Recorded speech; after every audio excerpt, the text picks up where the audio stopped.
കോൺഗ്രസ് വിട്ടെത്തിയ doctor P Sarin CPM Ottapalam area സമ്മേളന സദസ്സിലെത്തി. കോൺഗ്രസിലായിരിക്കെ പ്രവർത്തന മണ്ഡലമായിരുന്ന ഒറ്റപ്പാലത്തെ ഏരിയ സമ്മേളനത്തിനാണ് ഉദ്ഘാടന സമയത്ത് സരിൻ എത്തിയത്. ജില്ലാ സെക്രട്ടറി എൻ സുരേഷ് ബാബുവിന്റെ ഉദ്ഘാടന പ്രസംഗം സമാപിക്കുന്നതുവരെ സരിൻ സദസ്സിലുണ്ടായിരുന്നു. പ്രതിനിധി സമ്മേളനം തുടങ്ങും മുൻപാണ് വേദി വിട്ടത്. 2016 മുതൽ കോൺഗ്രസിൽ സരിന്റെ പ്രവർത്തന മണ്ഡലം ഒറ്റപ്പാലമായിരുന്നു.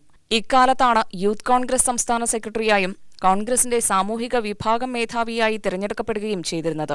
കഴിഞ്ഞ നിയമസഭാ തിരഞ്ഞെടുപ്പിൽ ഒറ്റപ്പാലത്ത് UDF സ്ഥാനാർത്ഥിയായും മത്സരിച്ചിരുന്നു.